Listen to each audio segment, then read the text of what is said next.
Evgeny was just telling me that it's hot and humid, so folks are. Yeah, Oh, you it's mean really hard to work. on the East Coast? Where are you, Yevgeny? Amsterdam. Okay.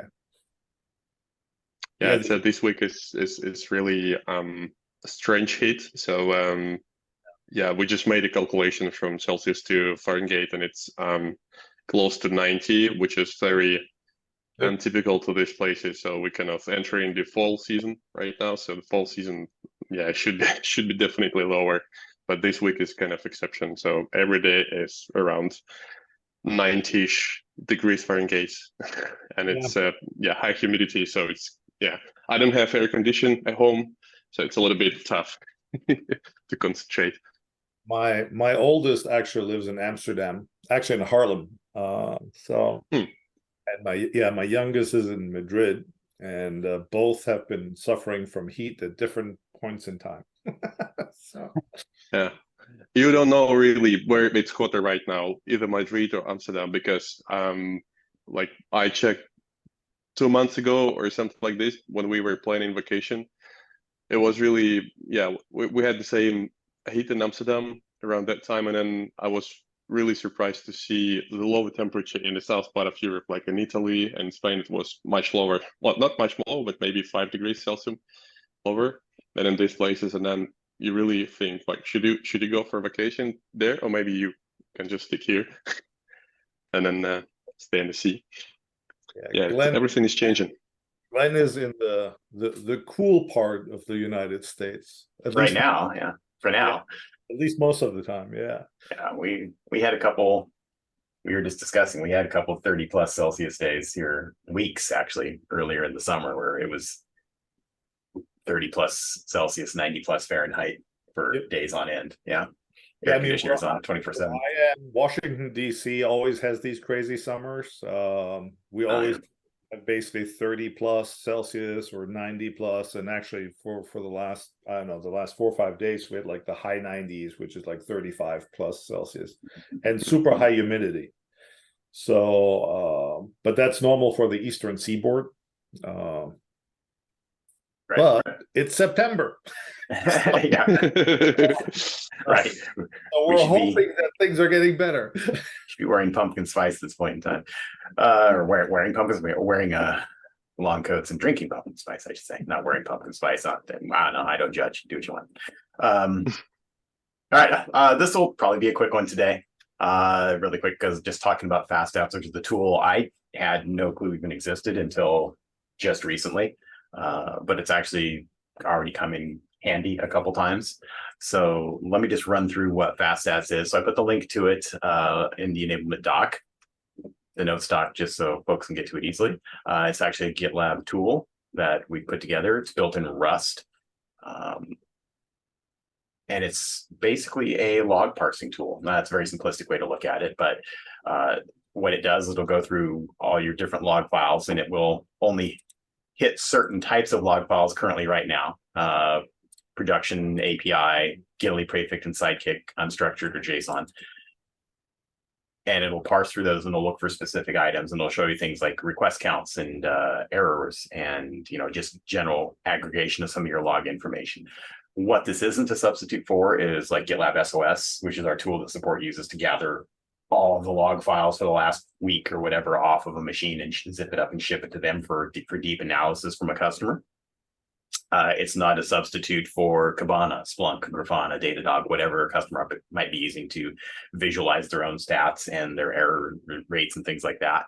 But what it can do is give you some very nice breakdowns of information on them, really quickly. That's a lot more efficient than parsing through JSON and Vim or something like that, right? Or even hand cranking your own JQ or YQ. So I'm going to jump kind of right into just some demos of what it does. I would suggest folks go ahead and just take a quick peek at the README file too for the project itself and get an idea of some of the things it can do. It's actually really handy. So let me just pop through and kind of go through a couple demos really quick of some of the things it can do for us. So I'm logged into my GitLab instance right now. I'm just in a faststats subdirectory. I've already pulled down the tar file and unzipped and made the faststats binary executable by myself, things like that. So, well, one of the first things sometimes you want to do is just take a generalized look at log files. So you can just faststats the log itself, but bulk of the time, what you want to see is not just the current log, but you want to see the history of all the logs that are going along. So you can actually cat through unzip all of the archived log files of particular type, all the GZ files. Append that with all the current production JSON log files, and then you pipe that through faststats, and it will actually give you this aggregated view of all of the errors and speeds, or excuse me, all of the request times, 95th percentile, and things like that that are currently going on in the machine. So we make this a little bigger for folks, maybe. So with this one command, you can see now over the entire history of all of our production JSON log files, we've had 176,000 requests to the controller, metrics controller, 99% the P99 is 649 milliseconds, the P95 is 510, giving you some great performance stats across these things. But perhaps most importantly, when you're trying to debug problems, how many of these fail? So that's right there. You can already see, oh, I'm seeing some failures in this particular case in the integrations controller testing, which isn't that big a deal. That was just me probably failing to set up the Jenkins integration from last week's enablement session a few times. But instead of having to parse through this JSON log file by hand, you've already got an idea of where you should start looking for things. Profile updates controller, have no idea what that's about. This is a pretty clean instance. There's not a lot going on error-wise, but you can already see I run one command, I already know where to start looking for things. But let's say you do want to get a little more specific with it about figuring out exactly what kind of errors you're seeing. Faststats has a command called errors, where you can do the exact same thing, take the exact same set of files, cat them all together, pipe it to Faststats and say, just show me the errors that I'm dealing with. And now you've got this nice visualization tabled out for the errors you've seen. So you can see for those invalid authenticity tokens for some of those. Record not unique, so I'm seeing some PG values in there. User status. Tried to create a user that already exists. Not quite sure how that happened. Bad component. Project multi-branch. So this is the one, looks like my integration controller, because I was trying to do stuff in the Jenkins project. So already you're now with two commands. I know where my errors were occurring. I've now got a specific list of those errors across all my production logs archived across the box for the last 6 months. Here's where I can start digging in. And this is a lot faster than anything I have ever done by hand. Yeah. Period. I can't. This probably saved me 3 days. What I just did right here. I'm not even. That's not even an exaggeration. I mean, the amount of time to parse through JSON by hand is crazy. Oh, this is cool. So who wrote this? I don't know who actually created it originally. I had to look at the initial commit and things like that. I know it looks like Will did the last update to it, but very cool, useful.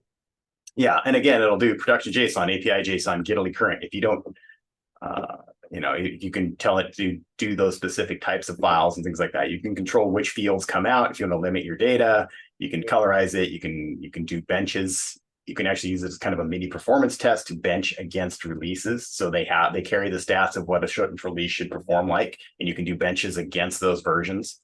You can say, hey, take all my production JSON log files using these stats we just generated up here out of that log file. Compare that to what we think GitLab 13.6 should have done, or GitLab 16.1, et cetera.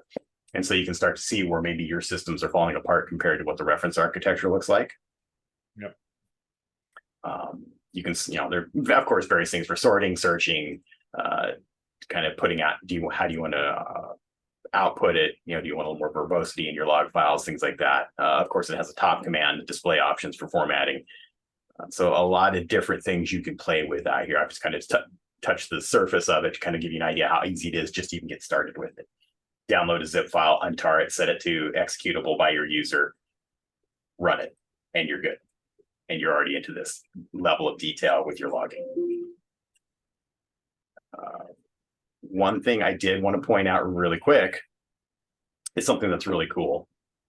The Linux precompiled binaries don't come with this. And I must admit, I didn't set up Rust on my Linux box so I could compile it by hand. But I did download the Mac binary to kind of give an idea of what this looks like. So I pulled down onto my Mac the FastS binary already precompiled for Mac. All the stuff is available in their releases. So you can go straight to the releases and get their releases page and get different binaries precompiled. So I went ahead and pulled down the Mac one. And then I pulled down the production log from that same machine we're just looking at, and also just the first archive log, the first gzips log. And then I just want to show really quick that, you can pull it local, do basically the exact same thing you were doing before. If you want to do this on your local machine, like pull a bunch of stuff down and then be able to go offline and look at things offline instead of having to stay logged into the GitLab box, get the same information back.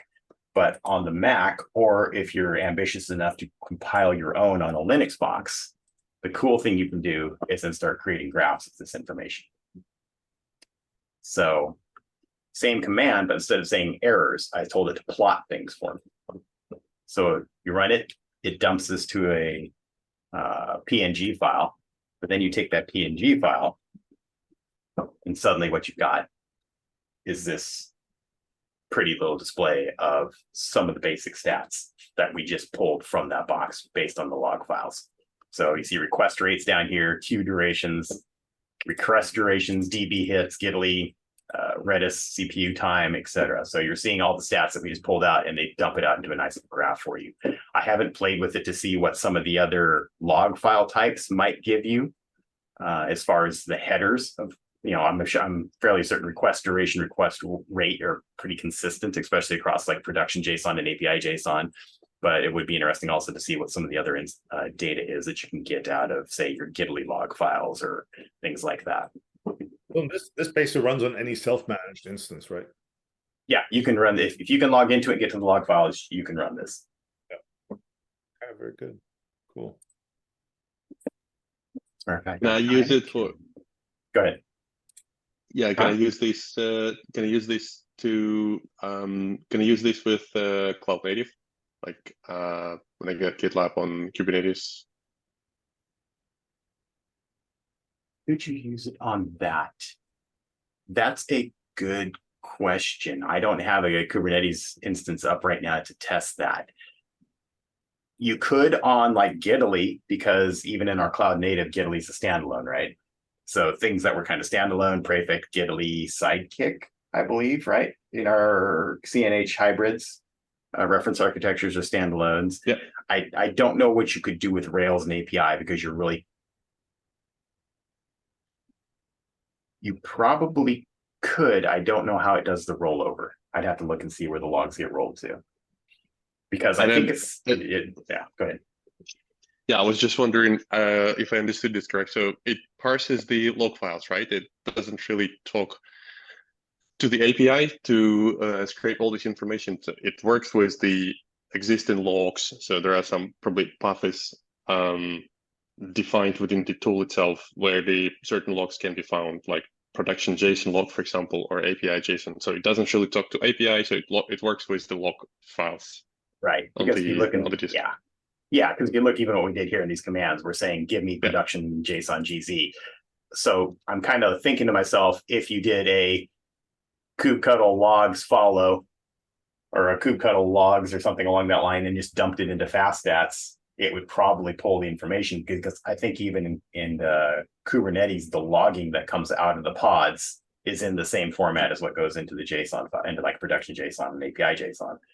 So I'm guessing you would get the same information. So what you can literally, I probably didn't really follow at the very beginning. So literally what you're doing here is just getting the logs that are taken from maybe, it could be taken from the other instance or from anywhere. You can put it to your Mac, for example, and then you can work with the fast stats as the tool to kind of get the information that you need in the aggregated way. So this is what you get out of the tool.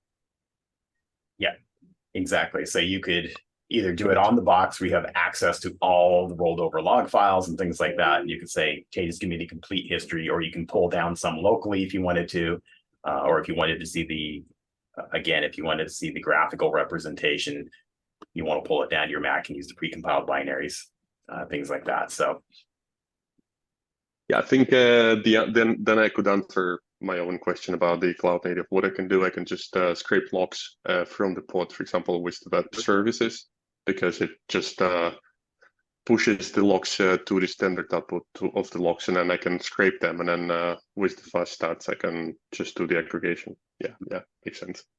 Probably have to play with this myself. Yeah, I think if you were, running like if we were on my machine right here, and I don't have an instance, which is the kubectl logs some web service and followed it. Exactly. Yeah. This is because this is pushing to the logs exactly what you see, for example, in the production JSON logs file. So it's like all the methods that are called by the Rails application inside, like all these different controllers that we are calling, and then the whole trace is there. So I believe if I can just put it to the file, then I can work with the fast stat. Yeah, that makes sense. That explains it. Do we know where? Do you know where rollover logs go in like a Kubernetes installation, like in a cloud native hybrid? Where do the Rails logs go when they roll over? Do they roll over? I think that's more of a Kubernetes question almost than a GitLab question, though. Maybe. If I want to access logs from the web service, which is the Rails application, so I just normally do the kubectl logs, what exactly you have on your screen. I don't know if you store them somewhere. I think we just push them to the logs. I'm not sure if you store them somewhere. Yeah, I don't think they're ever rolled over then. So I think whatever you get is a complete history of that pod's life cycle. Exactly. And then if it's gone, then yeah, it's gone. Yeah, but I might be wrong. Yeah. But I might be wrong. So maybe we maintain somewhere like the whole set of logs. Since the deployment of the Helm chart, for example. But yeah, I could be. I don't know exactly. Okay. Yeah. I'll dig into that. Now you've got me curious about where those might go. Let's see. And that, to be perfectly honest, was really it. Today was going to be a short one. Kind of a filler for some other stuff that while we're waiting for some other things to get lined up. But also, I think very useful. I was like, wow, this existed this whole time and I did not know about it. This sucks. Yeah. Oh, this was great, at least for me. Awesome. I have seen this tool few times, but I never used that. So I saw, for example, when support is asking for the GitLab SOS results, I think sometimes, or not sometimes, but I think fast stats is also kind of integrated in GitLab SOS. I think you can skip that. There are some flags, but yeah, that this presentation is really useful. Then thanks. Now it makes sense what it exactly does. So definitely gonna try it.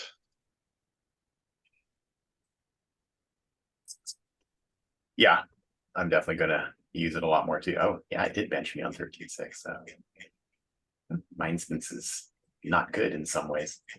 That's sad. Awesome. All right. Cool. Thanks, folks. It's good. Thank you. Yeah, no problem. Have a good one. Stay cool. Yeah. Later, bud. Bye. Bye. Later.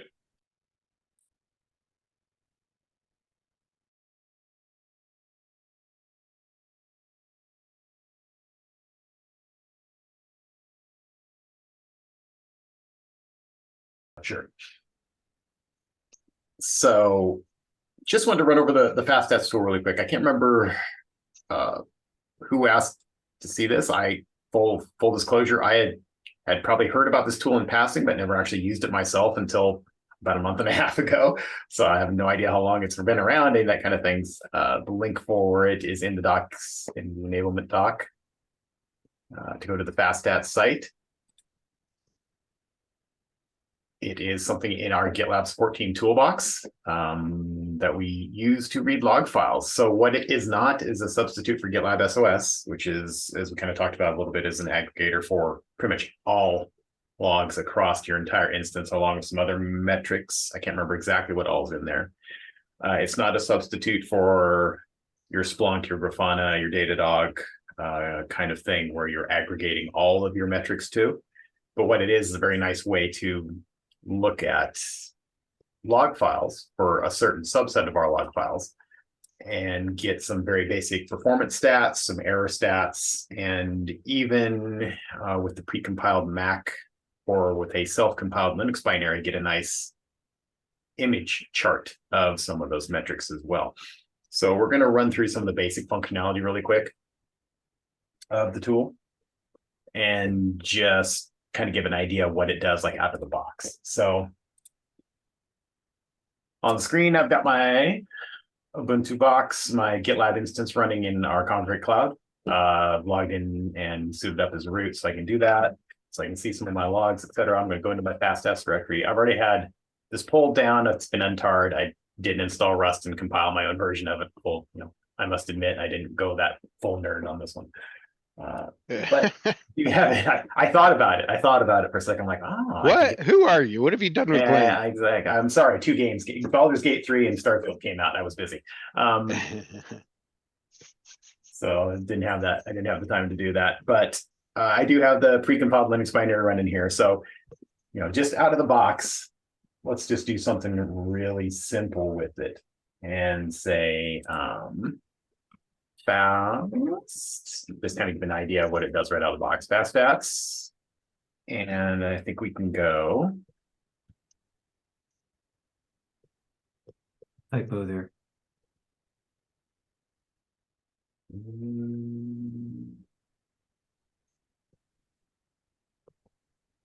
Yeah, Fast state, yeah. That's what you said, huh? I was not paying any attention. I heard typo and I'm like, what? Var log is fine. No, it's over here, dumb. Stats. Still a typo. Why didn't you catch that one, Francis? Come on. I believe in you, Glenn. I believe in you. Well, there's your first problem. There's your first mistake. So, as you can see, the kind of the default functionality of it is to take whatever log file you send it and parse out some very basic metrics. So here you can see the default settings. It's going to give me a count list, RPS, P99, 95, some median milliseconds for response times, et cetera, across some of our different controllers in the production log. So right away, you can start seeing, where am I seeing errors? Where am I seeing problems in my system? Right now, you can see I don't have any kind of failure counts. Everything looks fairly good. The metrics controller seems to be getting most of the attention right now, but everything else seems to be going pretty well. Nothing that's too out of the ordinary as far as these numbers look. All right. What is it showing me in that count? Is that showing me the number of times that controller's been accessed, or is that showing me errors for that controller? That's showing you how many times it shows up in the log files, not necessarily errors. You can see the % fail over here. So if I take even this pipelines controller, it was hit 20 times. Here's some basic performance metrics, no failures. Gotcha. Awesome. Thank you. If I wanted to do the same thing, let's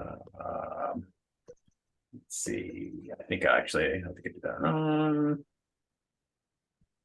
I think one of the things too is when you look at the min, max, and median, those are pretty important metrics, especially because most of these are database related activities. And so if there's performance issues, and you see that the time it takes to do a specific type of request, I think with UBS, it was like 10 seconds and then on the dot, right? And that it would fail. That was clearly a timeout. But it kind of gives you like some performance idea of what's slow specifically underneath the hood, and then you can dig in from there. Right. So kind of we'll actually run into that. I pulled up the bench command. We'll take a look at that. So it gives you some interesting things you can do along that line here in a sec. But just kind of following up on Mike's question, is it giving me errors? This is showing you some failure rates, but one other thing you can do is one of the commands that's actually in FastStats is you can just say, from this log file, parse out all my errors for me. So you can see that there are some invalid authenticity token errors in one of my calls. So it tells you when those occurred, how many of them, event times, correlation IDs, etc. So if you're seeing a huge amount of some sort of error, you can kind of correlate that across the system really quickly from those production log files and get that information without having to vim it or write complex regex, as Kevin was saying, or some kind of JQ query that you're piping it through. This has already got all that built up in there for you. Very Hey, nice. Glenn, is this sort of replicating some of the same data that you'd have in an APM, like a Datadog or a New Relic or even Prometheus, or is it kind of unique? It's kind of replicating. It's giving you a faster, much more constrained view of the data. So it's not, again, it's not a substitute for your Datadogs, your Kivanas, or whatever you're piping your document, your metrics and your logs to. It's what also this something is, we could send the tool to a self-managed customer and say, run this and send me the output to help troubleshoot something, right? Yeah, or even if you have access to their instance, log into it and just grab it all really quick. I think the This is big nice. advantage here too over something like Datadog is this is really already presenting the data in the format that you want it from the GitLab perspective, versus Datadog isn't necessarily going to have it organized this way. You have to build that after you get it there. Does this work on runners? Ooh, Can you use runners No, logs I on it? don't think all so. Ruby I stuff. don't think so. Because you it look- only works on this subset of log types. So Okay. your Rails, your API, your current, your Gitly, prefect, and sidekick. So right now, this is only GitLab specific, instance specific. So right now we've just been looking at one individual file, the current production log file. But what happens if you want to look across a more historical view of that data? You can actually tell it via, complex cat pipes, etc., to look at everything that's in that log directory, including the rolled over logs. So by catting all the GZ files, piping them to unzip, then catting the actual current production log file, and then piping that entire thing to FastStats and doing that errors command again, you let this run, and now I have an entire list of all the errors across all of my production log files since I spun up this instance. So again, you're getting this very fast, very quick view of the data that can help you debug something that's maybe either a long-running problem or something more immediate that they're just now seeing a performance problem with. That is really cool. Yeah. Is that the command you just ran there, piping everything around? Is that like in the README or anything like that, or? I think that one is actually. I think that's where I got it from. Okay. And once you have the general format for it, you basically do the same thing across all the different log types too. So you can do it for Gitly current, prefect current, etc. There's just a slightly different view of it. Like if I go ahead and pull the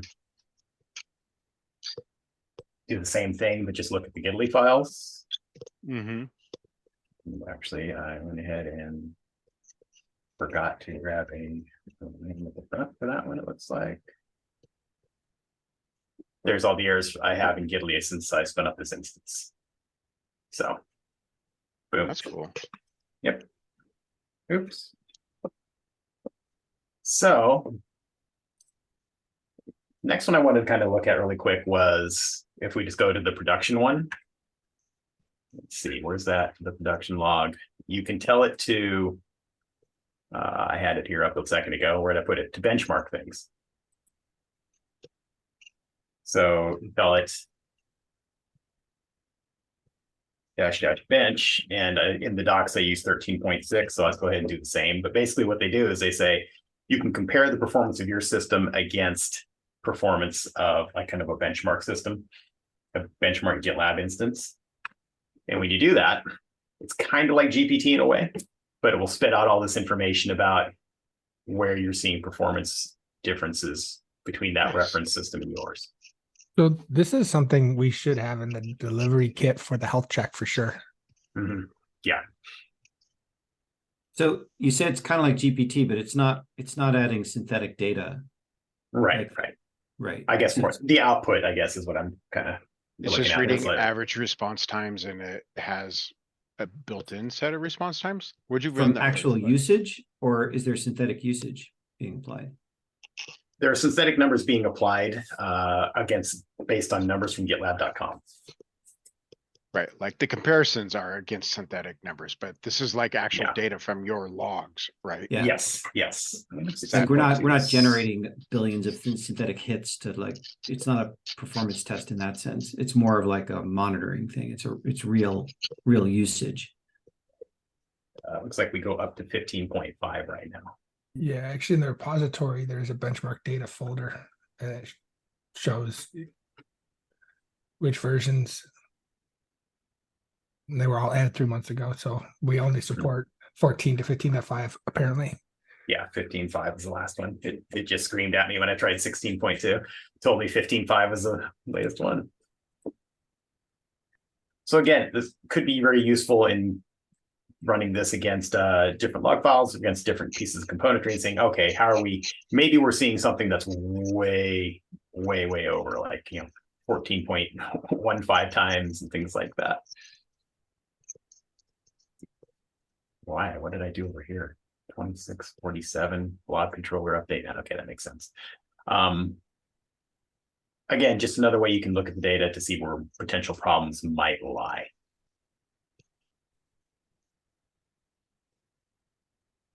That's really cool.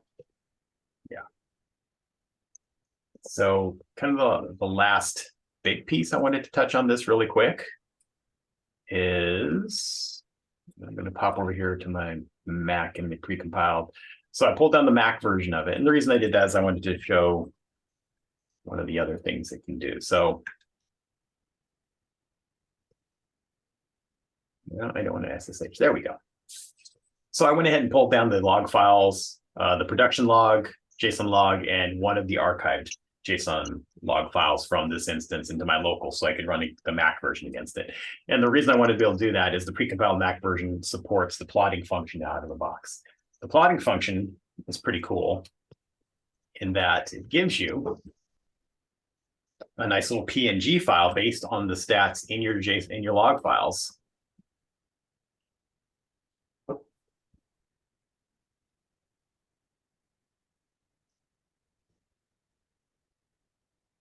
Wow. That's really cool.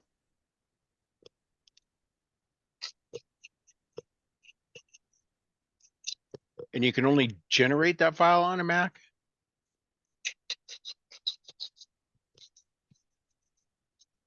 I want to make sure I understood what that was there.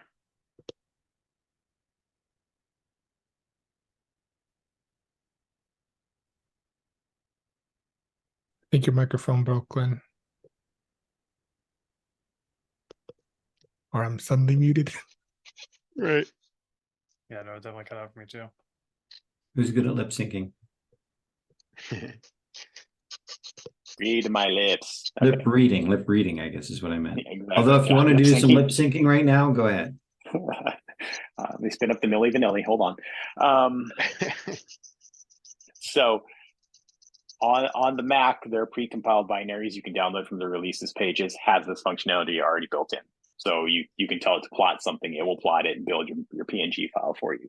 For the Linux version, you would have to compile it on that box. So you'd have to download Right. Rust, you'd have to download Cargo, the whole 9 yards, and get everything done. And I'm assuming that has something to do with the libraries. Like, right, I'm doing it on my Mac and then showing the image in iTerm because I have the extensions for iTerm 2 and Z Shell downloaded, so I can do that. But you can do the same thing across different log types as well. And I think it gives you slightly different output. So if I do the same thing again, just with the Gitly logs instead that I downloaded, you can see it gives you some of the same stuff: request rate, request duration. It gives you Git RSS, disk read and write information, unload, upload pack transmission. Ooh, that's that's a good metric to have. Failure rates and things like that. So depending on what log file you're parsing, you'll get a slightly different piece of information. But again, could be very useful to see where you're having spikes in disk read or you're having spikes in your upload pack, things like that. So Nice. very useful information. So I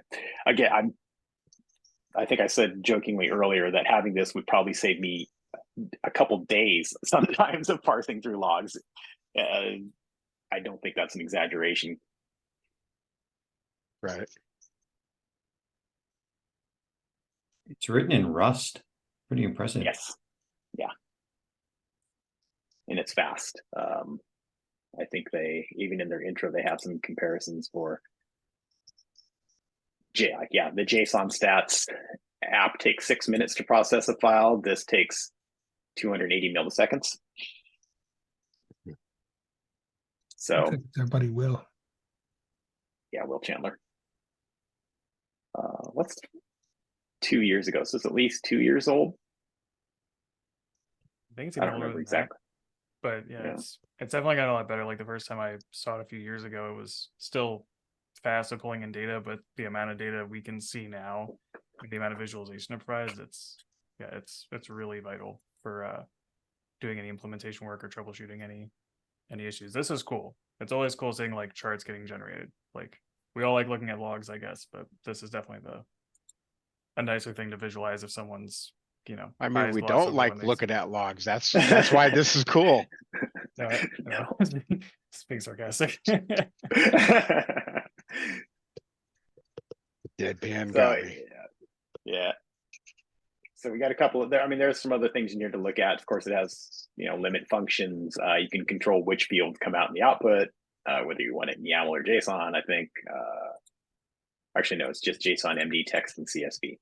So you could actually dump a markdown file of your results as well if you wanted to upload onto like a collaboration project, things like that. Yeah, it's cool. Search functions, etc. So that was really pretty much it I had for this. I really just wanted to, more than anything, get it out in people's brains as a thing that we have in our toolbox, and then so folks can start using it and downloading it and and hopefully finding some use in it.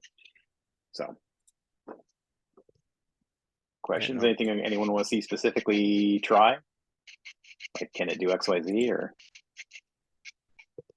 I already asked Mike, can it do XYZ? Super customer. Hey, my Windows GitLab runner is running 70% CPU usage. Great, let's take a look at it and look at the logs and stuff. And they send me a screenshot of the CPU usage from 10 days ago. I'm like, this is nothing. Fuck.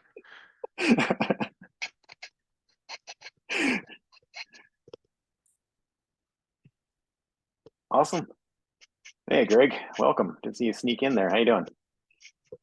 Sneaking. Sneaking. Nice. Potatoes. Cool. Boil them, mash them, put them in a stew. Exactly. I get Excellent. that reference. Yeah. Yeah, hey, Kevin's seen that one. Read that one actually. Oh yeah, I read it. Yeah. Awesome. Like I said, short one today then. Really more than anything, it's pretty self-explanatory as a tool goes. The documentation's good for telling you what the options are, etc., how to use it. I went ahead and threw some of those shortcuts in our enablement doc as well, but I believe they are in the markdown somewhere here. I just can't find them right now. Yeah, there we go. It's under the tips section, right above building from source. So same basic premise. You can, once you know that, you can extract it to any different log type of the 5 or 6 it supports, and there you go. Awesome. Pursuant to our previous conversation today, I noticed that there's no license file in this project, although it's public. Should there be? Like, should we be putting license files in public projects for tools? We normally do. I'm surprised this doesn't have a license. All of our open source tools and services are MIT licensed. So I thought all of the support tools were also MIT licensed as well, but This one might have been this one might have been created a few years ago before we started kind of scanning through and adding licenses to things. Yeah, okay. Awesome. I'm going to stop share then.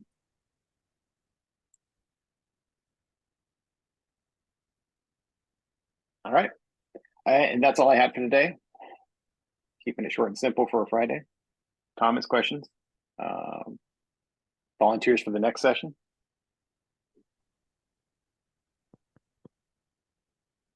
Actually, I'll ask that question in the channel later. We'll get that one. I think I'm gone for the next session actually, so probably need a volunteer or someone to or just cancel it outright, one or the other. I don't mind doing the architecture stuff, reviewing that if that's something you want to have me do. I think you were thinking about doing a geo one. What was the other one you wanted to look at? Not just geo. I just wanted to go through what a reference architecture was because I don't think that everybody knows all the components to it, and what they mean, and that would include geo Gotcha. and Gitly cluster. And then if folks want me to do something more specific to geo or Gitly cluster or something like that, that's fine too. But Yeah, does everybody know like what console is for and Sentinel and all those nodes and how they correlate? I think it'd be beneficial to have, even if it's just like a review for some of us. It's probably changed a little bit since, you know. Not really. I mean, like the last time I had to deal with like Yeah. heavy infrastructure was like pre-prefect, so like I would benefit from that. So